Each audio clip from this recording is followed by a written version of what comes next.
नमस्कार, 7 बजे 7 सवाल में आपका स्वागत है। मैं हूं आपके साथ श्वेता झा। बीबीसी की एक डॉक्यूमेंट्री इन दिनों चर्चा के केंद्र में है, जिस गुजरात दंगे के बारे में पिछले 20 सालों में कई जांच एजेंसियों और आयोगों ने सच्चाई की कसौटी पर परख लिया। सुप्रीम कोर्ट ने फैसला सुना दिया, लेकिन इसके बावजूद ये डॉक्यूमेंट्री उन पर सवाल खड़े करने की कोशिश करती है। केंद्र सरकार ने भी बीबीसी की इस रिपोर्ट को प्रोपेगेंडा करार दिया है, लेकिन इसके बाद भी इस पर विवाद थमने के बजाय बढ़ गया। ऐसे में हमारे आज के 7 सवाल इसी मुद्दे पर होंगे। तो हमारा पहला सवाल आपको बता दें, जो आज जुड़ा हुआ है इसी से, बीबीसी डॉक्यूमेंट्री दिखाने का मकसद क्या है? यह बहुत बड़ा सवाल है, क्योंकि जब कोर्ट की तरफ से आ चुका है फैसला, उसके बावजूद अगर सवाल आज उठ रहे हैं, विवाद हो रहा है, तो क्यों? यह सवाल इसलिए उठ रहा है क्योंकि इस डॉक्यूमेंट्री के बहाने सरकार पर फिर से उस सवाल को उठाने की कोशिश की जा रही है, जिसका जवाब सुप्रीम कोर्ट दे चुका है।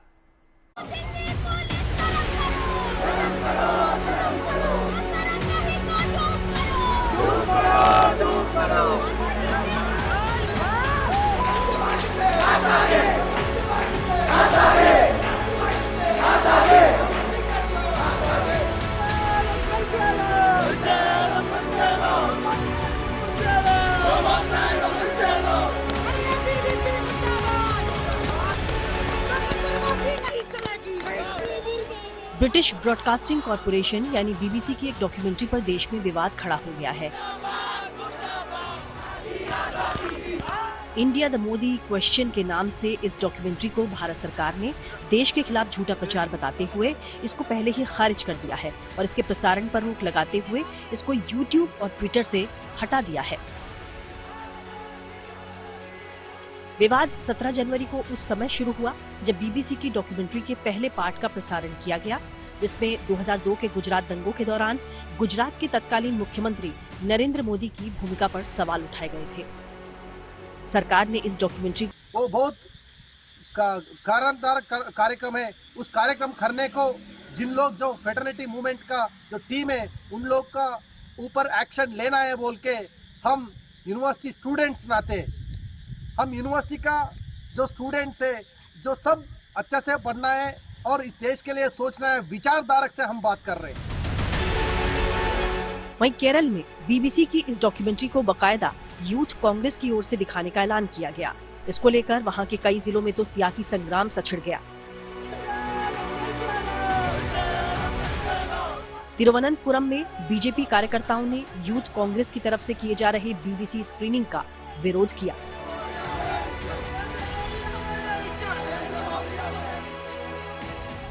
बीबीसी डॉक्यूमेंट्री के मुद्दे पर केरल में कांग्रेस की अंदरूनी कलह भी सामने आ गई। डॉक्यूमेंट्री के प्रदर्शन के यूथ कांग्रेस के फैसले के विरोध में राज्य में कांग्रेस के कद्दावर नेता और पूर्व रक्षा मंत्री AK एंटनी के बेटे अनिल एंटनी ने पार्टी से इस्तीफा दे दिया। I was born a congressman and I hope to remain a congressman till death. This is the organization this is the only organization I have any kind of love for. And I am a congressman, but at this moment politics is not my priority. It is not in my mind also. I have left. Delhi में भी मंगलवार रात JNU campus में विवादित documentary की screening की गई। इस स्क्रीनिंग के दौरान खूब हंगामा हुआ। दिल्ली पुलिस शर्म करो, शर्म करो, शर्म करो, शर्म नहीं तो डूब मरो, डूब मरो, डूब मरो। अब इस डॉक्यूमेंट्री को कोलकाता में भी दिखाने का ऐलान किया गया है। कोलकाता के प्रेसिडेंसी यूनिवर्सिटी में 27 जनवरी को शाम 4 बजे इसके प्रसारण की घोषणा करने वाले पोस्टर जारी किए गए हैं।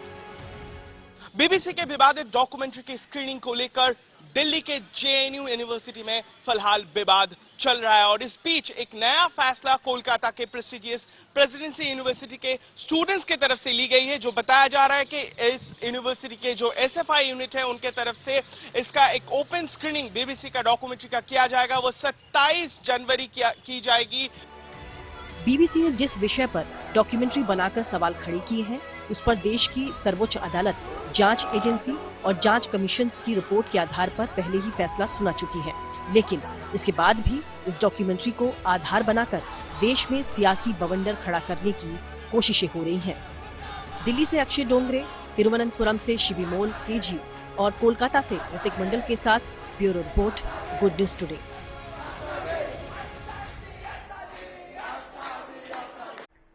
2002 के गुजरात दंगों की जांच के लिए कई जांच कमीशन बने। जांच एजेंसियों ने पूरी जांच परख ली। सुप्रीम कोर्ट ने फैसला भी सुना दिया, लेकिन इसके बाद भी आज भी दंगों से जुड़े सवाल पूछे जा रहे हैं। ऐसे में हमारा अगला यानी कि दूसरा सवाल भी इसी से जुड़ा है। हमारा अगला सवाल है कि क्या किसी डॉक्यूमेंट्री पर देश के कानून और जांच एजेंसियों से ज्यादा भरोसा किया जा सकता है? ये एक बड़ा सवाल है। इसके बारे में बता रहे हैं वरिष्ठ पत्रकार योगेश मिश्र। उस डॉक्यूमेंट्री को लेकर के क्लीन चिट मिल चुकी है नरेंद्र मोदी जी को, एसआईटी से, सीबीआई से, उसमें क्लीन चिट मिल चुकी है सुप्रीम कोर्ट से। आखिर इतनी क्लीन चिट के बाद, और वो भी क्लीन चिट तब मिली जब वो सत्ता में केंद्र में नहीं थे, उसके बावजूद 21 साल बाद इसका औचित्य क्या है? सबसे पहला सवाल ये उठता है। और अगर उसका औचित्य नहीं है तो साफ साफ है कि ये कोई एक दूर की कौड़ी खेली जा रही है। और जब हमारी संस्थाओं ने, भारतीय संस्थाओं ने क्लीन चिट दिया है तो विदेश की किसी डॉक्यूमेंट्री, किसी खबर, इसका कोई मतलब नहीं होना चाहिए। और जो लोग इसका अर्थ निकाल रहे हैं, अभिप्राय जुटा रहे हैं, वो गलती कर रहे हैं। वो सिर्फ पॉलिटिकली नरेंद्र मोदी को नहीं अटैक कर रहे हैं, वो देश की उन संस्थाओं और उन सारी व्यवस्थाओं को भी अटैक कर रहे हैं जिन पर हमारा पूरा का पूरा ढांचा खड़ा है। बीबीसी डॉक्यूमेंट्री से उठी विवादों की आंच दिल्ली तक आ पहुंची है। कल इस डॉक्यूमेंट्री को लेकर जेएनयू में भारी बवाल हुआ। आधी रात तक वहां हुए हंगामे के बाद आज जामिया मिलिया में भी विरोध की आग पहुंच गई। यहां डॉक्यूमेंट्री की स्क्रीनिंग के नाम पर अफरा तफरी मची रही। हमारा तीसरा सवाल इसी से जुड़ा हुआ है और हमारा ये तीसरा सवाल है कि बीबीसी डॉक्यूमेंट्री पर जेएनयू से जामिया तक क्यों हंगामा हो रहा है? ये अहम सवाल इसलिए है, दरअसल इस डॉक्यूमेंट्री को सरकार ने प्रोपेगेंडा करार देते हुए इसे देश की छवि खराब करने वाला बताया है। लिहाजा इस डॉक्यूमेंट्री का समर्थन करके सरकार का विरोध करने की कोशिश की जा रही है।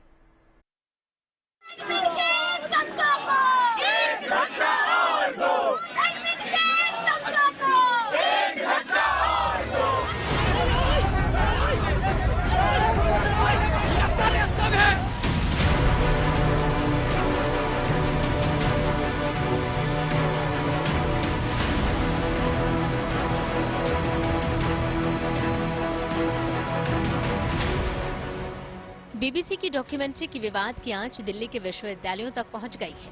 मंगलवार की रात जेएनयू में डॉक्यूमेंट्री दिखाए जाने को लेकर आधी रात तक हंगामा होता रहा।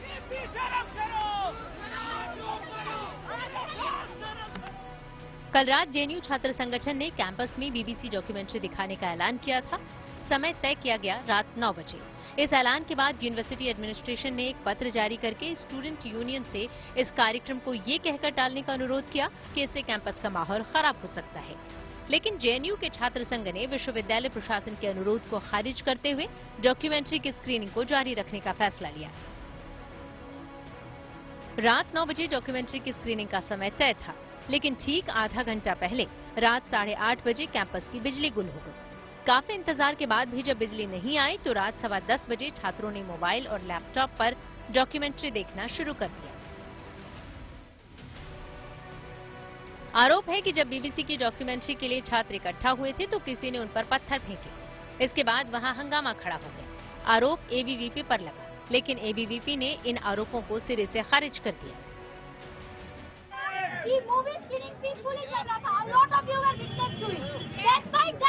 ABVP has the audacity to take up stones and bricks and throw it on students.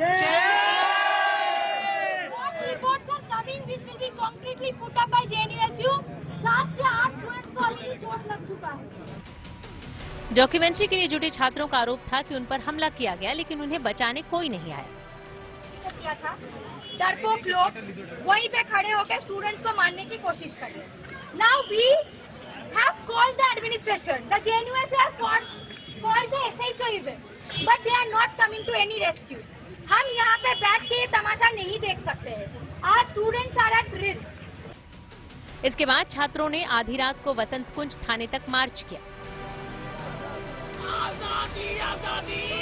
का कोई प्रमाण नहीं है। अभी भी मैं बोल रहा हूँ, तुरंत यहाँ से जब जैसे ही वो फ्री हो पाए उन्होंने पुलिस को कंप्लेंट की, उन्होंने प्रॉक्टर को कंप्लेंट किया। पूरी रात सहम के गुजारे हैं, क्योंकि अगर यहाँ मीडिया नहीं होती तो मैं पक्का कह सकता हूँ इनकी मॉब लिंचिंग हो गई होती। क्योंकि आप देखिए जिस तरीके की तैयारी है, नीतीश नारायणन SFI कैडर हैं, ये यहाँ देखिए क्या कर रहे हैं, झाड़ियों में लाठी डंडे लेकर के। पुलिस की ओर से इस मामले में शिकायत दर्ज करने के बाद कल रात मामला थम गया, लेकिन आज जामिया मिलिया इस्लामिया में डॉक्यूमेंट्री के प्रसारण का ऐलान कर दिया गया। इसको लेकर आज जामिया के गेट पर भारी बवाल हुआ। पहले तो विश्वविद्यालय प्रशासन ने हंगामे की आशंका के चलते गेट बंद कर दिया। हंगामे की वजह को लेकर जामिया के बाहर भारी संख्या में पुलिस बलों को तैनात किया था, लेकिन इसके बाद भी जब कुछ SFI कार्यकर्ताओं ने गेट के बाहर आकर प्रदर्शन करने की कोशिश की तो उन्हें दिल्ली पुलिस ने हिरासत में ले लिया। सुबह SFI के स्टूडेंट्स को बिना किसी इंटीमेशन के 5 स्टूडेंट्स को बस डिटेन कर लिया गया, और अब जब हम यहाँ पे पीसफुली आए, यहाँ गैदर हुए अपने ही कैंपस में। नाम निवेदिया है? मेरा नाम सनम है। तो एक मिनट, तो मैम ये बताइए कि स्क्रीनिंग होने वाली है या नहीं? स्क्रीनिंग अभी कैसे हो सकती है, क्योंकि हमें करनी ही नहीं दी जा रही है। हम अंदर ही नहीं जा सकते। हमारे आधे SFI स्टूडेंट्स और एक्टिविस्ट को उठा लिया गया है, जिनका हमें वेयर अबाउट्स पता नहीं है। हंगामे के बीच यूनिवर्सिटी प्रशासन की ओर से कहा गया है कि डॉक्यूमेंट्री के नाम पर विवाद खड़ा करके माहौल खराब करने की कोशिश की जा रही है। इधर दिल्ली के बाद कोलकाता के प्रेसिडेंसी यूनिवर्सिटी में भी विवादित डॉक्यूमेंट्री के स्क्रीनिंग का ऐलान किया गया है। अक्षय डोंगरे, राहुल गौतम के साथ Milan Sharma, Delhi, good news today. BBC की डॉक्यूमेंट्री जिस घटना पर आधारित है वो 2 दशकों से भी ज्यादा पुरानी है, और इस पूरे मामले की जांच भारतीय न्याय व्यवस्था ने पूरी कर ली है। अब ऐसे में सवाल ये है कि इतनी पुरानी घटना को इस वक्त सामने लाने का मकसद क्या है। तो इसी से जुड़ा हुआ हमारा अगला यानी कि चौथा सवाल है, और हमारा सवाल है कि डॉक्यूमेंट्री रिलीज की टाइमिंग पर क्यों उठ रहे हैं सवाल। जी हां, इसी साल देश को दुनिया के 20 शक्तिशाली देशों के संगठन G20 की अध्यक्षता मिली है। अब ऐसे में ये विवाद भारतीय छवि को बट्टा लगाने की साजिश हो सकती है।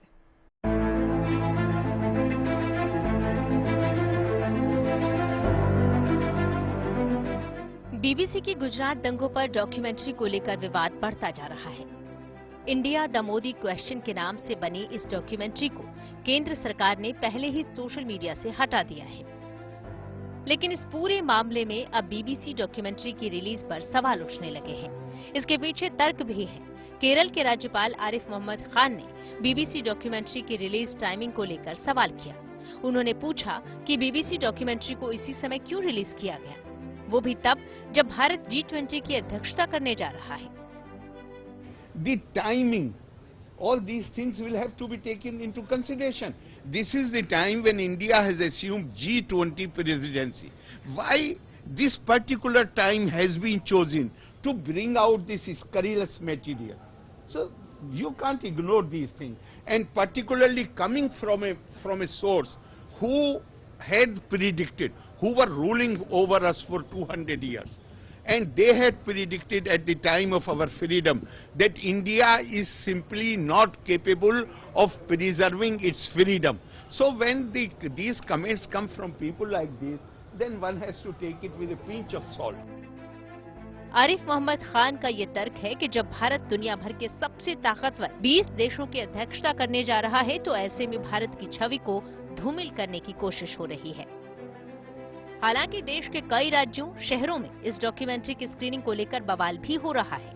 केंद्र सरकार ने पहले ही साफ कर दिया है कि BBC की इस डॉक्यूमेंट्री के जरिए देश में प्रोपेगेंडा फैलाने की कोशिश की जा रही है।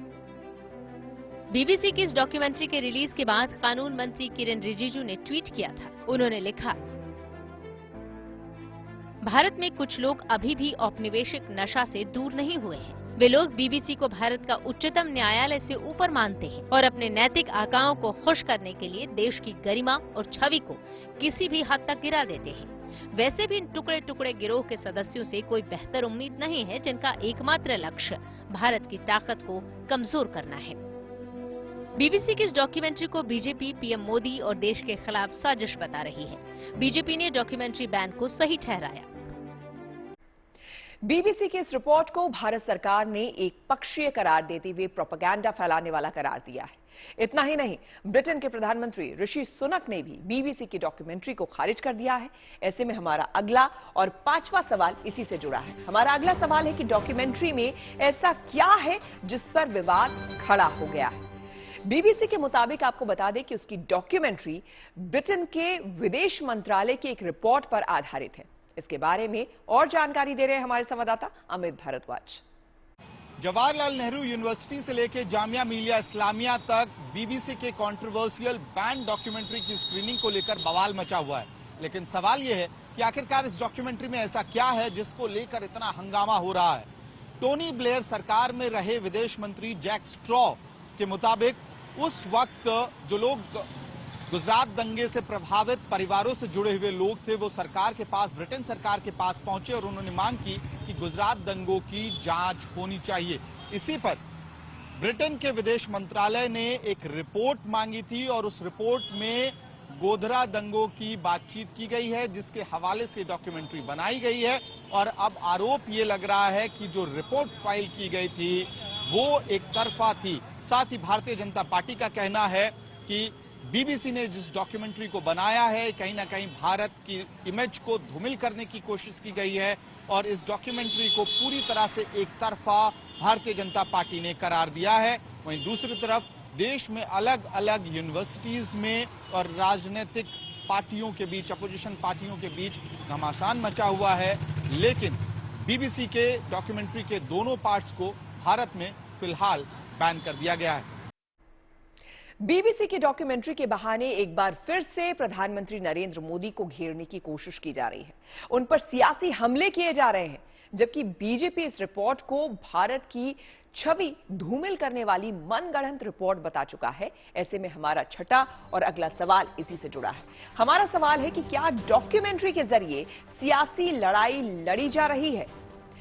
आइए आपको सुनाते हैं कि इस मामले पर क्या है सियासी सुर।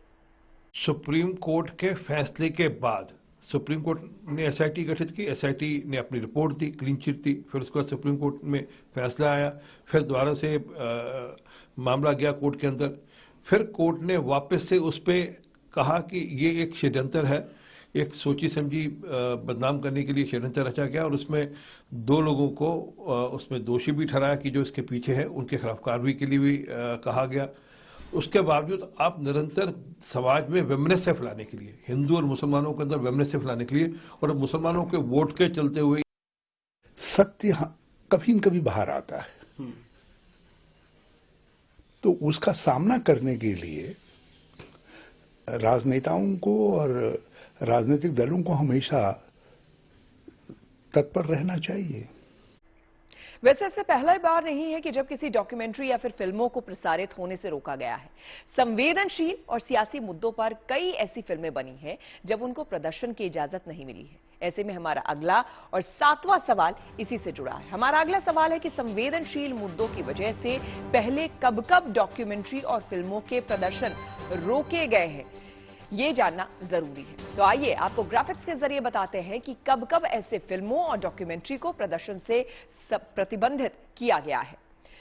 इंडियाज डॉक्टर, इससे पहले भी बीबीसी की एक डॉक्यूमेंट्री पर बैन लग चुका है। निर्भया गैंग रेप पर आधारित इंडियाज डॉक्टर में दोषी मुकेश का इंटरव्यू दिखाया गया था। 2015 में इस डॉक्यूमेंट्री को बैन कर दिया गया। परजानिया, गोधरा कांड पर आधारित फिल्म परजानिया को 2007 में बैन कर दिया गया, जिस पर खूब राजनीतिक हंगामा भी हुआ। किस्सा कुर्सी का, फिल्म 1974 में बनी, 1975 में इमरजेंसी से पहले ही इस फिल्म को बैन कर दिया गया, जिसमें संजय गांधी के ऑटो मैन्युफैक्चरिंग प्रोजेक्ट का मखौल उड़ाने और सरकार की नीतियों को बदनाम करने का आरोप लगाकर इसे बैन कर दिया गया। आंधी, फिल्म साल 1975 में रिलीज हुई। तब की प्रधानमंत्री इंदिरा गांधी के जीवन पर आधारित उस फिल्म में इंदिरा गांधी की छवि को धूमिल करने का आरोप लगाकर उस फिल्म को बैन कर दिया गया। तो 7 बजे 7 सवाल में मेरे साथ यानी कि श्वेता झा के साथ फिलहाल इतना ही। देश दुनिया की तमाम पॉजिटिव खबरों के लिए देखते रहिए गुड न्यूज टुडे।